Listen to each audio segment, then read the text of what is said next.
Hey guys, welcome back to Invest in Cincinnati. Today is Wednesday, March 19th, and we're going to talk about inspections. Right now, that's the hottest topic on the market is whether to do inspections or whether to waive them. Again, that's a personal choice, and a lot of times it's just simply based off the property. So inspections are what we call a contingency in the contract, meaning you can do inspections or you can choose to waive inspections. You can even choose a specific type of inspection, meaning we're simply going to do mechanicals.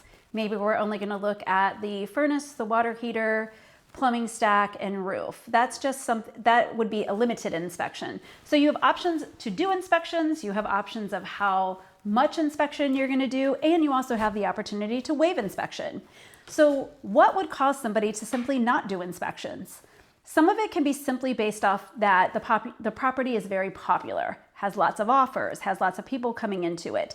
You've walked the property, you've brought a contractor with you to walk the property, and you feel fairly confident that you know everything going on in that property. At that point, you might choose to waive inspections. You've brought a contractor with you, you trust and believe in them, and they seem to have no problem with the property. Maybe you'll decide to go ahead and make the offer with no inspections. So that's one option.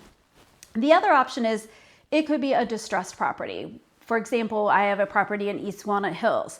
It is gutted completely to the studs. There's no electrical, no plumbing, water heater and furnace are not hooked up. So you can basically see everything within the property. Maybe we aren't in the attic, and so you choose to do a limited inspection, meaning I really don't need you to look at a lot. There's no appliances. Everything is pretty open.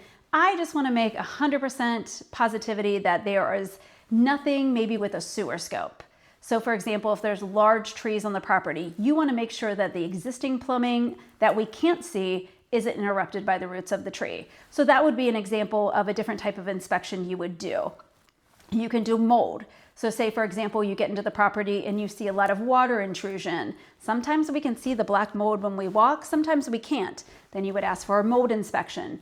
Termite inspection is super popular, and FHA and VA loans will require that. So termite inspection, you can add that on. So the way inspections work is when you call the company, for example, we're going to recommend 3 local companies. I encourage you to call all 3 to get pricing. Once you get pricing, you want to ask about adding things on a la carte. For example, your sewer scope, your mold, your termite inspection, those would all be considered a la carte. Those are add-ons to the actual inspection. So you want to get the price on those to determine whether it's something that you truly need to do or something that you might be able to waive. The other thing about inspections is when we have a lot of offers coming in, sellers will look at the contingencies, and inspections is one of them. A property that or a offer that either isn't going to ask for inspections, or maybe they're doing inspections for buyer's knowledge only, those offers are likely to be looked at right away by a seller. Now, inspections for buyer's knowledge only simply means we're going to do inspections, but we're not going to ask you to make any repairs, and we're not going to ask for a price reduction.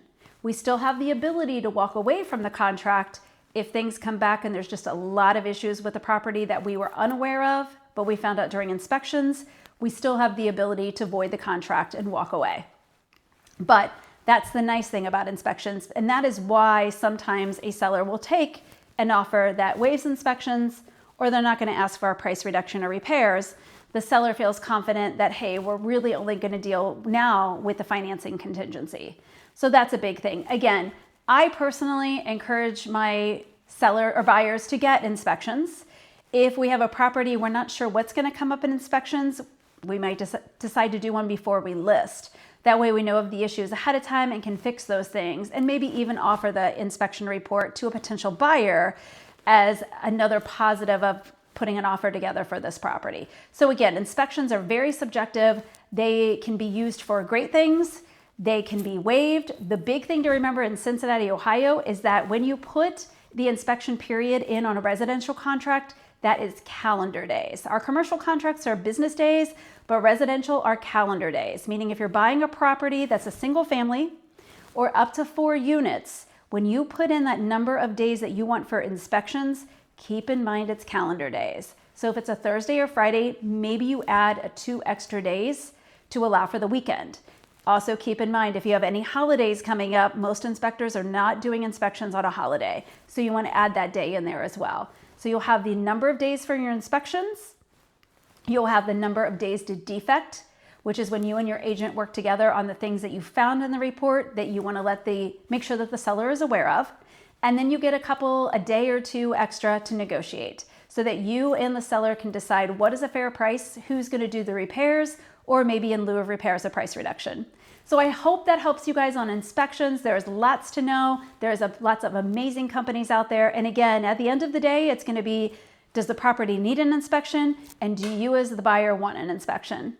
I hope you guys have a fabulous Wednesday. Enjoy the weather in Cincinnati, Ohio. And thank you for joining us. I'll see you guys next week.